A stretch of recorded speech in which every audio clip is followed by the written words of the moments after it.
has been a few months. That seems to be a recurring theme with me in YouTube. I will be consistent for a few weeks and then I'll disappear for a few months. And I've done it again. So anyways, hey guys, I'm back. Welcome to my channel. If you hear me coughing a little bit or my voice sounding a little weird, it's because I'm like at the end of a sickness. You know when you're sick and the symptoms and like the cough and the weird voice and all that linger for several weeks? Yup. So my cough is pretty much gone, but it is still kind of here, and my voice is pretty much fine, but it is not what it typically is either. So just keep that in mind. Anyways, this video is kind of gonna be a lot of stuff all at once because I felt like doing a lot of stuff all at once. And it's just for fun on my channel anyways. So that's what it's gonna be. Don't mind this little curly hair. Living its best life. Anyways, all these little hairs in the front, like they get all curly randomly, and I'm so confused by that because I have like the straightest hair ever. It's horrible, but whatever. Anyways, so I guess like a quick little life update. I started my new job as a teacher, which is really exciting. I'm teaching kindergarten. The first couple months of kindergarten are crazy. It's a lot. It's crazy, but it's nice. I love it. I genuinely think that I have found something I love, that I'm pretty good at, that I am probably supposed to be doing for the rest of my life. So it's really nice to know kind of in my heart that I have found one of my callings. Being a teacher, especially to the littles, it's just meant to be. I love it. Getting school set up and ready has been insane. Like, actually insane. There's so much more to teaching behind the scenes than you even realize. Even I had worked as an aide before, so I had a very good idea of what I was getting myself into, especially like last year my job, I like had my own class that I had to like lesson plan and basically run by myself. And so I had a really good idea of what was to come, and I did, like it prepared me immensely and helped a lot, but there's just so much more than you could ever imagine, and it's been a lot, but I mean, again, it's been great. My team is amazing, my school is amazing. I've had the most support ever. It's been really good. So also, Alico, my little baby dog, is turning 1. Well, okay, he's already 1 because he's definitely had his birthday. We don't know exactly when his birthday is. I rescued him, so not sure of his exact birthday. I know it was in July or August, so he's definitely already turned 1, but his gotcha day is coming up at the end of October, so we're gonna celebrate like his birthday on his gotcha day. And it's so cute. I'm throwing a little birthday party for him. Not like a huge, okay, that feels really dumb to say out loud, but he is the closest thing I am having to a child for many, many, many years. It's a giant question mark in my life right now. So he is my baby, and he is definitely going to get a birthday party. Like, are you kidding? It's not gonna be a huge thing. There's not gonna be a bunch of people there. I haven't even like sent out invitations yet, but we're definitely gonna do a little come and go love on our pup birthday party. So yeah, but anyways, I am definitely having a little come and go, come love on my pup birthday party for him. So that will be really cute. Also, I'm going to a Renaissance fair next month, and I'm really excited about that too. I've never been to a Renaissance fair before, so I'm kind of excited. It's like my level of nerdy geeky that I enjoy, because I do have like that nerdy side to me that I don't necessarily broadcast a lot, but it's there, and Renaissance fairs definitely fit that bill. So I'm excited. I'm dressing up and everything. I think I'm going for like an elven princess, an elven queen sort of vibe. So lots of greens, lots of like naturistic fairy core type of stuff. I ordered my costume. I'm hoping it turns out right. I'm probably gonna end up making and like DIYing a couple of things for it, and obviously I'll do my own hair and makeup and all of that, but I'm really excited. So I'm doing that next month. They have like themed nights, and I honestly loved almost all of them and wanted to go to almost all of them. They had like a pirate night, a Viking night, which both of those, like, those sound so cool. But then they also have like the Queen's Birthday Festival, which I almost booked that one because of like the ball gowns and all that, but this one is 1001 Dreams, and it's like the fairy tale type of core thing. So I wanted to do the Elven Princess look more, and I feel like that sort of whimsical fairy tale sort of thing is something I might like a little bit more. So I'm gonna go and try it. If I end up really liking it, I might go back for another one or two of the dates that they're doing. But yeah, so that's coming up, and I'm really excited about that. I've never been to a Renaissance fair, and hopefully I love it, and maybe it'll become a regular thing. Who knows? That's kind of all of the fun stuff I can think of right now. I'm gonna go watch soon my little cousin. She is in high school and she's a varsity cheerleader, and she's really, really good. She's super cute. So I'm gonna go up there and stay with them for a weekend pretty soon, and I'm gonna drive up and go watch her cheer at a game. I'm really excited about that because I love them so much, and I love her so much. So it's gonna be exciting to watch her do something like that she really loves and spends a lot of time doing. And any time I get to spend with family is really sweet. So also with family, I'm really excited because I'm gonna be going home for a while at Christmas time again. And I'm so excited to like sleep in my bed, like in my bedroom in my family's house. It'll always feel like my house too, even though it's my parents' house.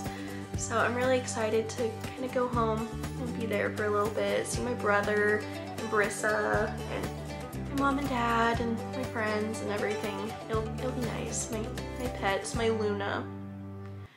So that breaks my heart. Luna is still living with my parents because my landlord is basically outrageous, and he charges a ridiculous amount of money like per pet to have them here.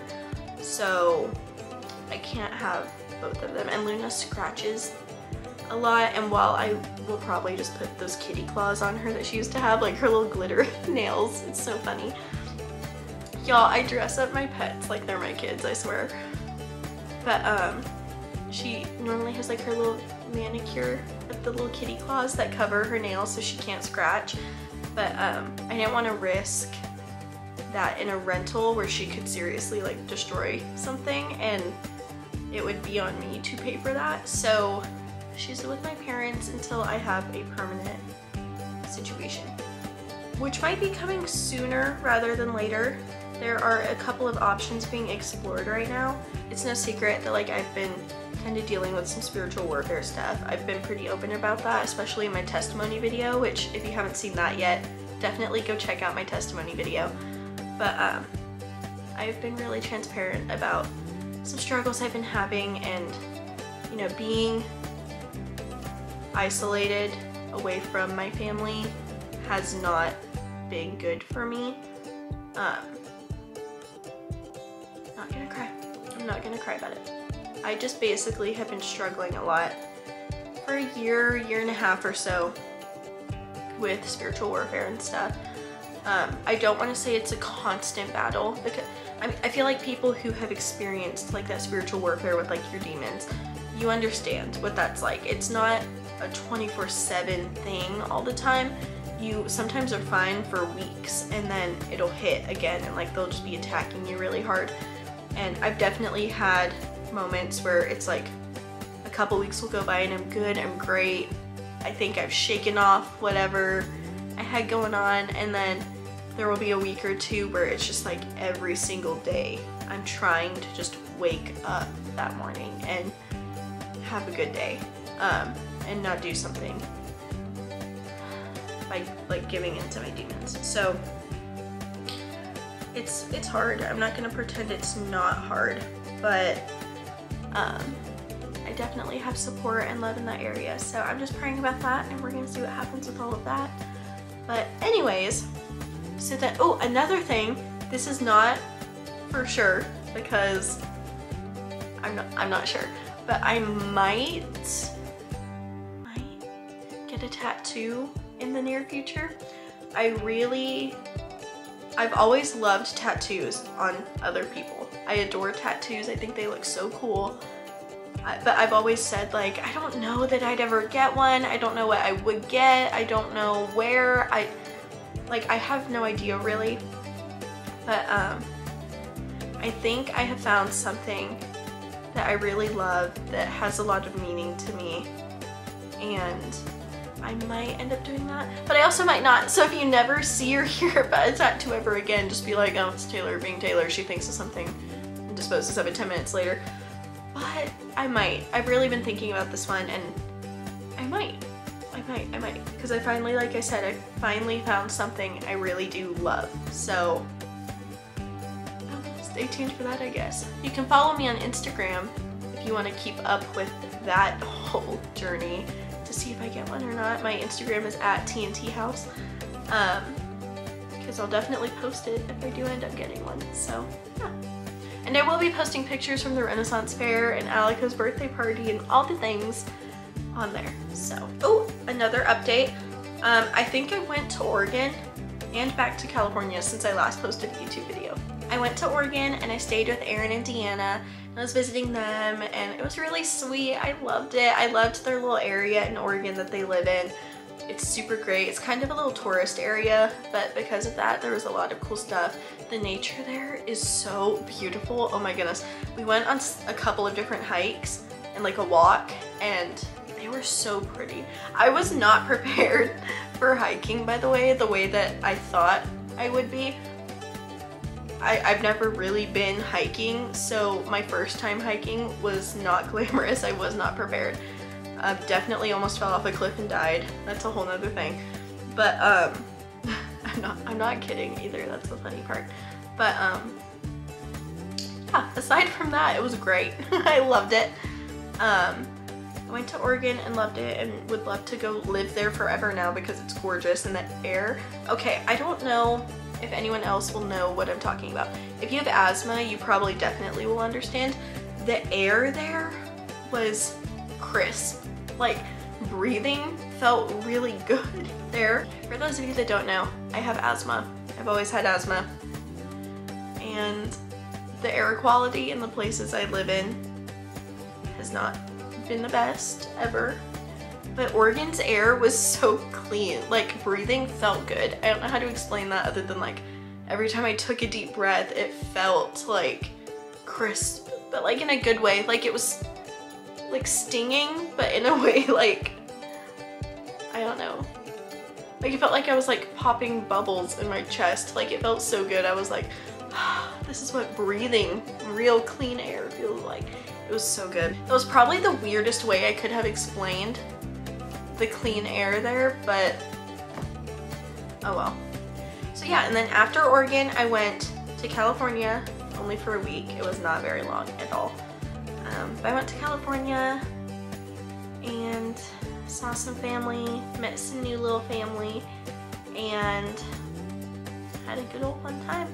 For Halloween this year, I'm still trying to decide if I want to get a new costume or if I want to use my Renaissance Fair costume. You know what I mean? Because like, part of me really wants to do a separate Halloween costume because I have this one idea that I've been wanting to do. But then part of me is also like, girl, you're already buying a Renaissance Fair costume. Why don't you just use that? Like they're in the same month, a couple weeks apart. And it's like, yeah, but that's my Renaissance Fair costume. I need a separate Halloween costume. These are two different events, you know? Because like, I don't know. I don't full-blown like cosplay or anything like a lot of cosplayers that I follow do. I could, there's nothing stopping me, I guess, but I don't. So for me, Halloween is like an excuse to dress up in a costume for fun and feel way less silly about it. Not that it's, like I said, it's a weird mental thing with me. I love cosplayers and watching them cosplay and I think it's so cool, but for some reason when I think about me doing it, I'm like, oh no, that's cringy. People are gonna judge me.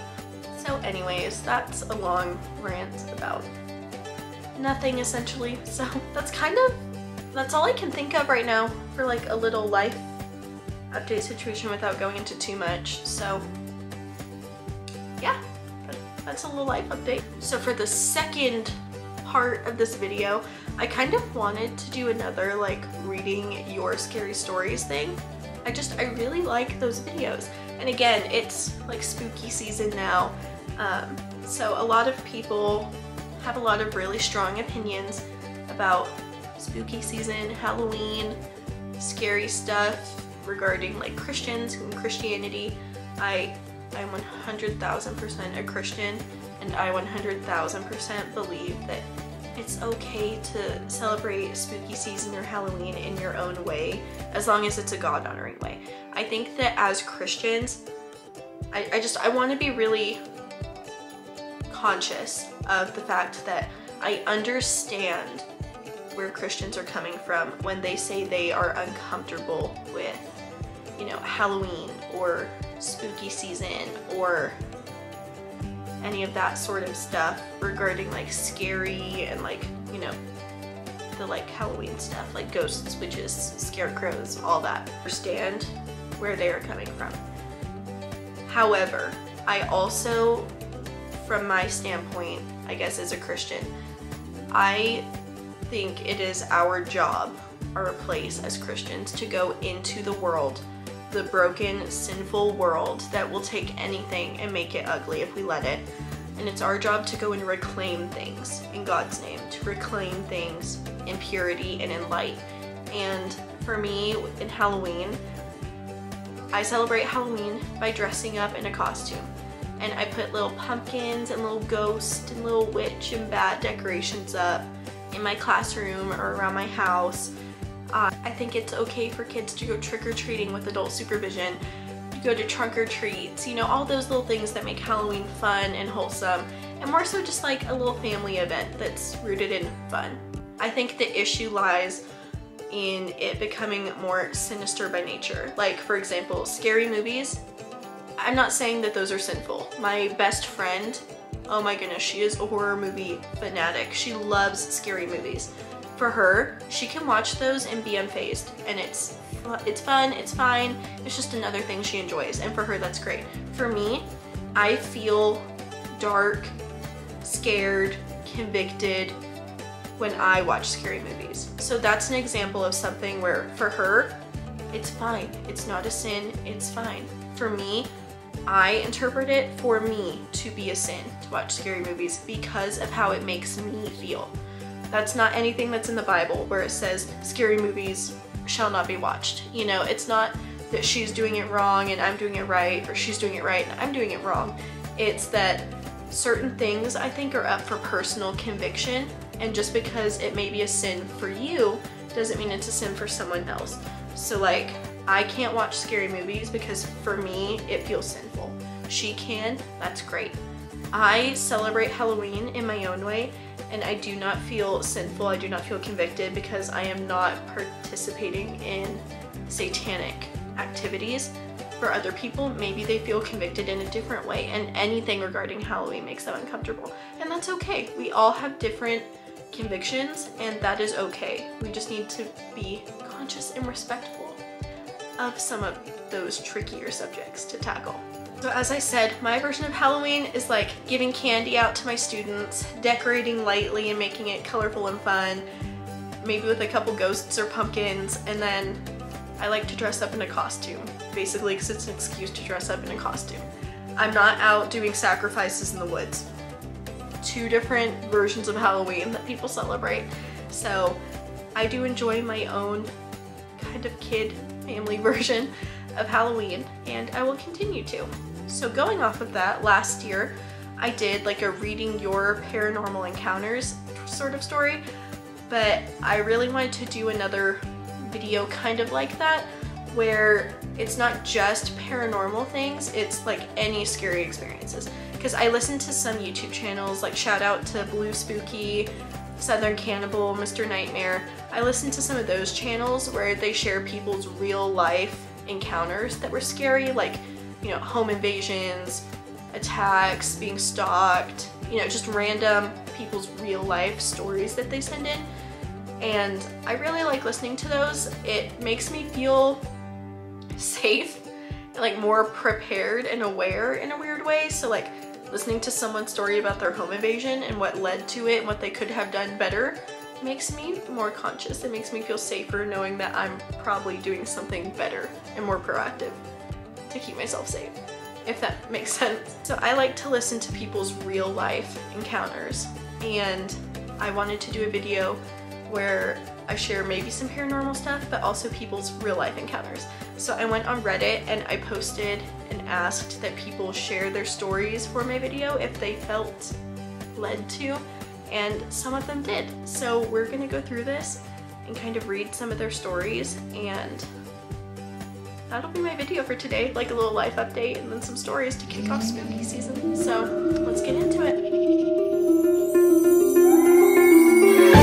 Sorry y'all, this is a really long video, but it's also my comeback video, so it's fine. It's fine. Okay, this one, again, I don't necessarily know who these people are because they're random Redditors that share their stories.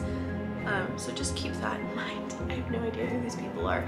But I'm just trusting that they're sharing their real stories. So, alright, Loser Strawberry said, I've had many experiences, but I'll tell you one that freaked me out because I wasn't the only witness. I was about 12 years old and I was talking with my dad in his room. My mom was in the closet with the lights off, but we could clearly see her folding clothes. Well, during me and my dad's conversation, he had asked my mom something, but with no reply. He eventually got to the point where he started to yell. I got up and stepped into the closet, but then I heard my mom walk into the room and ask why he was yelling her name. I looked at her and she had a towel wrapped around her. I quickly looked back into the closet and saw nothing. Absolutely nothing. This obviously creeped me and my dad out. Whatever we saw, it wasn't my mom. Whatever it was, it had her shape and even the bun. My mom always had her hair in a bun. I would have completely thought this was my imagination if it weren't for my dad also being there and seeing it too. Okay. Skinwalker. Okay, that's fine. I think I've said, oh, also don't mind me all cozied up with my blanket in my little chair. But I think I said this before. Nothing scares me more than that. Like, the two things that scare me the most are like little kids. Anytime a little kid is involved in a scary story, it's instantly creepier. I don't care. And then also, like, whenever the demon or ghost tries to like imitate a family member. Like, okay, that's another thing. I don't necessarily believe in ghosts, like, boo, ha ha ha. I believe in like demons manipulating you and scaring you and taking form of things. I do believe in that 100%. I don't believe in family members coming back from the dead to scare you or coming back to send you messages. I think it's demons trying to manipulate you by taking form of someone who you love and trust. That way they can gain access to you by manipulating those emotions that you're feeling from a lost loved one. That's what I believe in. So just throwing that out there. Okay, here's another one that creeps me out. It says, my last experience was sleep paralysis. I woke up from an evening nap completely frozen, unable to move. Normal sleep paralysis stuff. But this time, there was a snarling, angry wildcat on my chest. Massive fanged mouth dripping with slimy drool, staring me in the eyes, about ready to pounce and rip my face to shreds. Its huge paws with giant razor-sharp claws dug into my chest, piercing right through to the bone. My heart was pounding so hard it hurt, and I think my breathing was even stopped. Then I came out of it, and turns out the family cat was standing on my chest, a sweet, gentle, long-haired ragdoll-type cat. My breath came rushing back, and I just had to lie there breathing heavily and waiting for my pulse to stabilize before I could go on with my day. Sleep paralysis stuff is so scary, y'all. I've experienced sleep paralysis once, and only once in my life, and it was the most terrifying thing ever. I think I put that in a video one time. Did I do a video about that? Not me casually checking my own YouTube to see what I've done.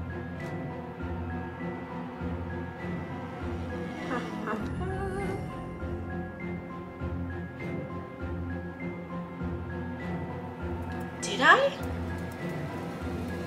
I don't think I ever did. Did I put them in my testimony? Maybe. I'll have to make a separate video just about my like personal like scary dreams that 100% were demonic. I struggled with it a lot in high school, and it was not pretty. Sleep paralysis scares me though, y'all. I've experienced it once, and it truly is the most debilitating thing you can ever experience. Like, you can't move. You literally are frozen and cannot do anything, and it feels so real. Like, that was still one of like the scariest thing that's ever happened to me. Like, okay, here's another one. I've got one. When I was 11 years old, I could never sleep. I was scared. Every night, strange creatures would crawl from the dark, continuing to stare at me with their beady white eyes and grin with a toothy smile. I would beg them to stop, but no matter how hard I tried, they wouldn't stop. It even got to the point when I wanted to leave my home and never come back. But one day, they left. And even in my new home, I still don't see them. But every once in a while, I get a glimpse of those weird figures. See, that is creepy though, like especially when you're a kid. I remember even just being like 15 or 16 when I was having my scary dreams. Like, that stuff is scary. It really is. I can imagine being, what, 11? No. Let's keep going. When I was around 13, I was alone at the house because everyone was gone when they had gone to a funeral. I didn't want to go since I had homework, so I stayed home in my room while doing the homework. I started to get hungry, so I went down to the kitchen to grab some chips. When I went to the kitchen and went in the pantry, I heard a loud creak coming from the stairs. I got chills all over my body. I checked the stairs and there was a white figure there staring at me with its black void eyes. I screamed, and my neighbor, also my best friend, heard and knocked on the door. I ran quickly as I could and hugged them like I was panicking. We called the cops and also called my family. The cops and my family arrived at the same time. Sorry, this one's really hard to read because like their grammar is horrible. I'm trying to correct it as I read it. The cops and my family arrived at the same time, and they saw my best friend trying to keep me calm while tears were forming in my eyes. The cops went inside the house with my family's permission, and they checked every single room but found no one. Alright, this one looks good.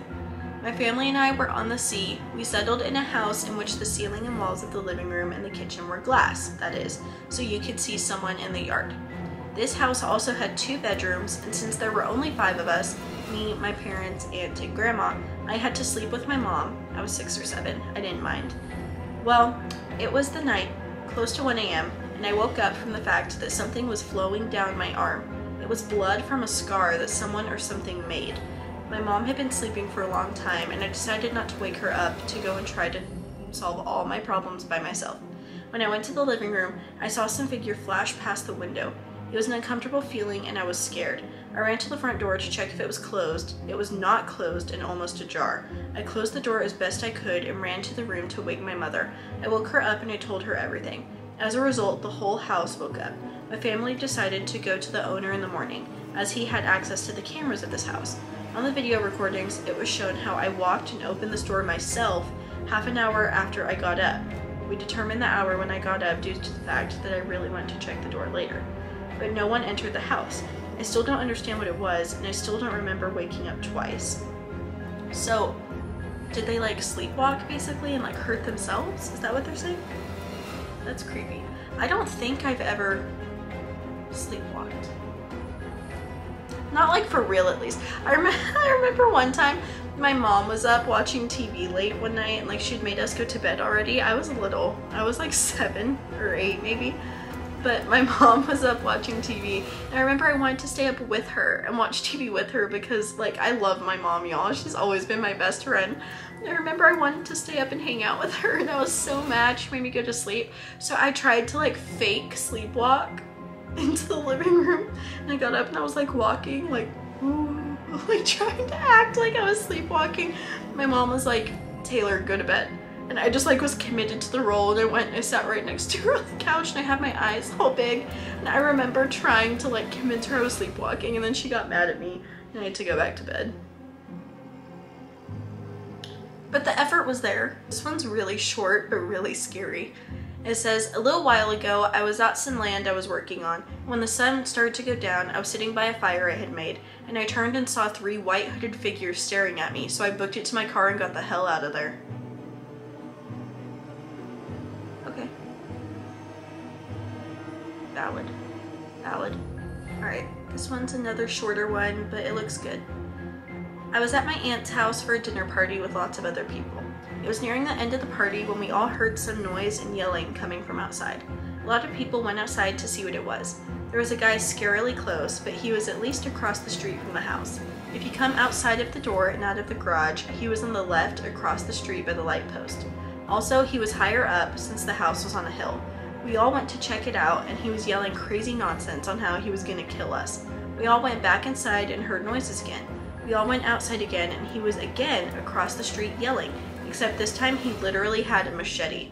My stepdad, who was a retired cop, tried to reason with him. However, he walked up to my stepdad yelling, "Are you going to shoot me?" over and over. He went back across the street and started making threats again and hitting the light post, imitating how he was going to kill us with a machete. My brother and I think 9 or 10 at the time, were told to go back inside. The police were called, but they arrived too late and he rode away on his bike. Side note, my aunt said that in the court case he suddenly appeared like he was mentally sane. She said that he had showed up to court showered with slicked back hair and a suit and tie and completely looked different from the psycho dirty crazy guy that he actually was. Okay, should we do one more? Should we do one more? We should do one more, huh? We'll do 2 more. This one says, one day I ate canned beans and went to the toilet and there was no toilet paper. That is scary. All right, we'll read this one. This will be our last one. It says, when I was 17, my best friend and I went on a long hiking trip in July to his favorite place where he would dig out stuff. He was an avid collector of World War II memorabilia and would venture around the place with his metal detector, finding coins, bullet shells. He once even found and reported a wreck of a downed military plane to the local museum. Okay. The place was a site of an old German restaurant that was demolished after the war. It used to have a small pond and people would come there for dinners and just to relax in the serene area. It was a fairly short 12-kilometer hike, and yeah, the area was lovely. Small hills, fields of wildflowers, and the only thing left out of the old building was a concrete bridge. He showed me the places he was digging in, and he was spot on. There were plenty of broken German bottles, twisted cutlery, gorgeous decorative plates and stuff. Most of it was smashed, probably from when the building was demolished. After about an hour, we stood on that bridge and he was showing off all the intact stuff he found, and at that time we started hearing drumming of sorts. But as teenagers we ignored it because it probably came from the dual carriageway. But the drumming continued, and after a few minutes it got louder, and both of us started getting scared and the logical brain went on, and I remember we said to each other, the dual carriageway is about 5 kilometers away from here and there's no way a car with any kind of stereo system could be this loud. It wasn't long until we decided to leg it, and I mean we ran. About 10 minutes into the jog we noticed collapsed trees that looked like they had snapped halfway, which freaked us out even more because we didn't see those on the way there and we literally just walked this way earlier. We could still hear those beastly drums. Eventually we ran out of the forest into a path that led to a small village, and the first thing we saw was a black goat, one of those mountain ones with long black horns that looked like antlers, standing there alone on the field just staring at us. If I was alone, I would have peed my pants. After this, we never went back to the forest and he stopped going out digging. Okay. I've heard some other people tell stories about, like, I don't know how true it, like, I don't know, but I've heard other people tell stories about, like, when you're on, like, Native American stomping grounds, you can hear drums sometimes if, like, they make you mad, or if you make them mad, and they, like, come out to play, right? I don't know. Maybe I made that up. I could have made that up. Well, alright, y'all. Thanks so much for tuning back into my channel. I'll try to be better about posting because I do like doing this. It's a fun little hobby for me. Another creative outlet for me where I can kind of just step away from the real world for a few minutes and do something fun.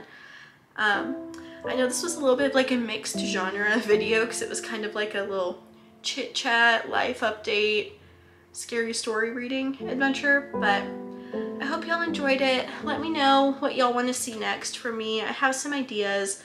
I don't kind of want to pigeonhole myself into one genre on my channel, which is why I want to do the Whatever Wednesdays and then the Faith Fridays, where I can post more of like my faith stuff on Fridays, and then on Wednesdays kind of post just whatever I want. I fully recognize that this video is not going up on a Wednesday, it's going up earlier, but that's just because I wanted to post this video today. So yeah, anyways, thank y'all for watching. Don't forget to hit subscribe, like it, leave a comment below, follow me on my socials. I have my Instagram and my Pinterest linked down below. I also have a link to my blog down below.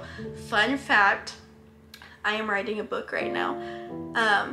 I would say I'm a quarter of the way through it roughly. And I'm really excited for y'all to read it. It's kind of like it's kind of gonna be like a faith-inspired lessons I've learned so far type of book for younger girls or guys.